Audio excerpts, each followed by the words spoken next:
Innovating Education Learning World in association with WISE, an initiative of Qatar Foundation. How can we learn and memorize information faster and more efficiently?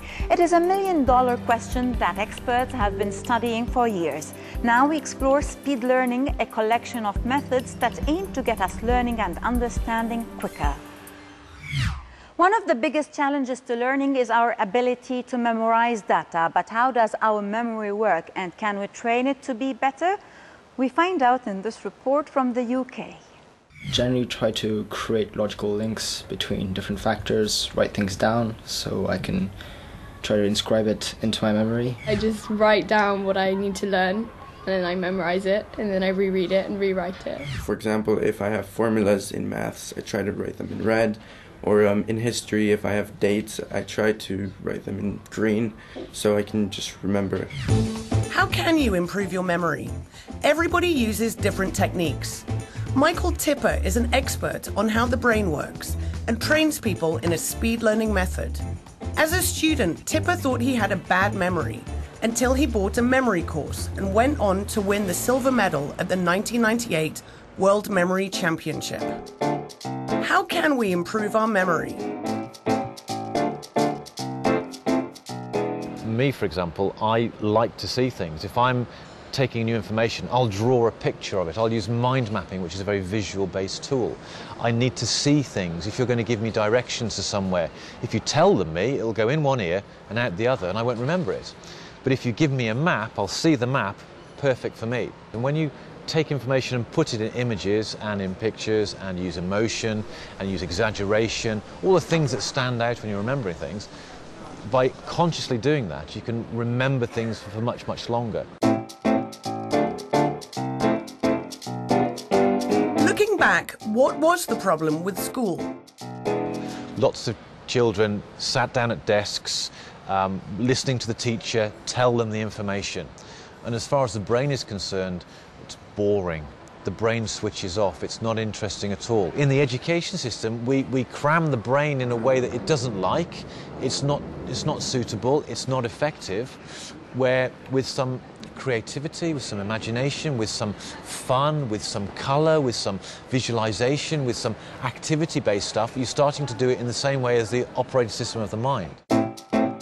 What should we avoid if we want to learn more efficiently? What does damage to our brain? Smoking, drinking, stress, not exercising, eating bad foods, we can really do a lot of damage to it. But the flip side of that, good exercise, good diet, no smoking, no drinking, positive attitude, expectation, using all the techniques, we can do a lot of good things with our memory. At the age of 14, can a child who has never been to school catch up with their peers in less than a year? It is just a pipe dream for many out-of-school children, but one project in Ethiopia is making it happen. Let's find out more. Medhanit Ayo is 14 years old. Until recently, she was one of Ethiopia's 2 million children under the age of 14 who have never been to school. Thanks to the creative approach of the Speed School program, she's about to catch up with her peers in less than a year.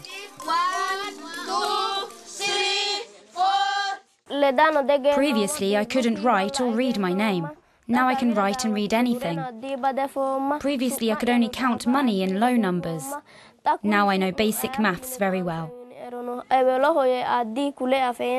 morning, good morning. At the Speed School, children are taught the basics of primary education through an accelerated learning system, a fun and activity-based system that uses games, music and flashcards. Through these activities, the children are taught reading, writing and math skills in just 10 months. At the end of the course, they sit a final exam that qualifies them to join the regular primary school at 4th grade. The children are amazing. Because they're eager to learn, and because they're a bit more mature, they can pick things up very quickly. Many of the students who previously attended Speed School are now in grades 5, 6 or grade 7 in the regular government schools.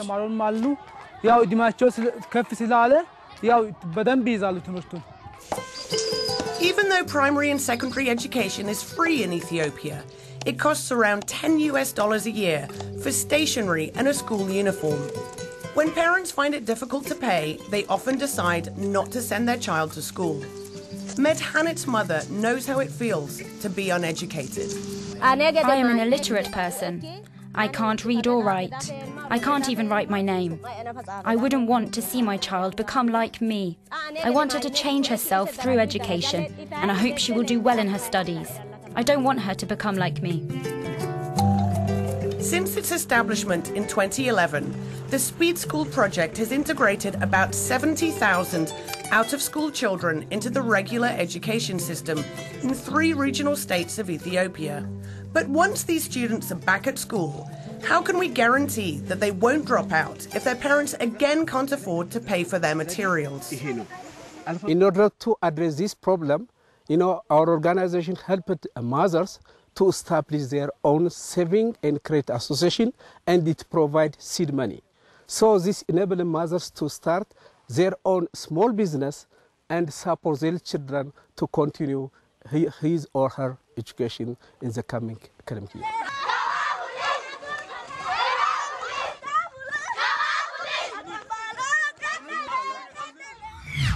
From science to cooking or even arts and crafts, could you learn something new in just 20 minutes? What about if it was taught to you in a fun way by an expert in the field? Let's find out more in France. Speed learning? What is speed learning? Here in the French city of Lyon, a selection of 20-minute workshops offer a chance to sample a range of taster sessions in science, arts and more. C'est un challenge. Well, it's a challenge more than anything else. Bougez pas, j'ai juste un petit travail à faire, j'en ai pas pour longtemps. La difficulté, c'est What's difficult is being concise, precise and fast. Justement. Des trucs quand on est fatigué. But what can we learn in 20 minutes? Instructors have only a very short time to explain their science or craft, and participants are expected to learn quickly. There's no time to get bored.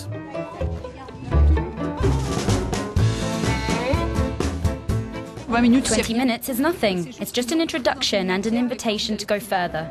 The workshops invite people to learn more about the subjects on their own.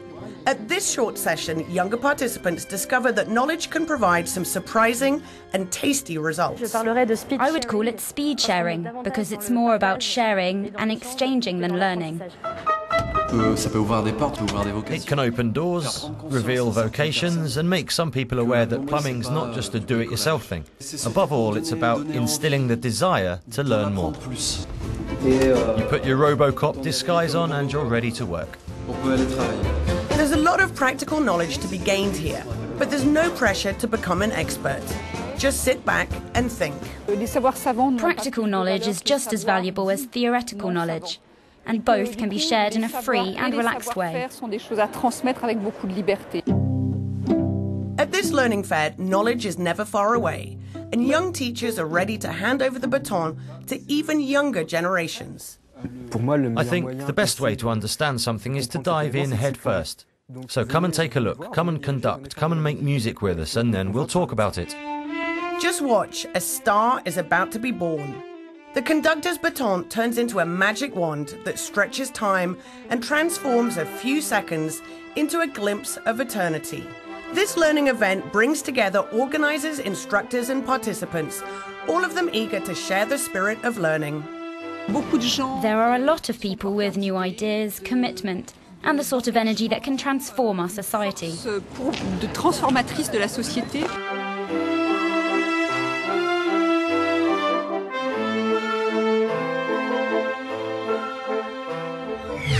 Do you use any speed learning techniques when revising for a test? Have you ever learned a new skill in a short time? We want to hear about it. Share your ideas on social media and stay tuned until next week. Learning World in association with WISE, an initiative of Qatar Foundation.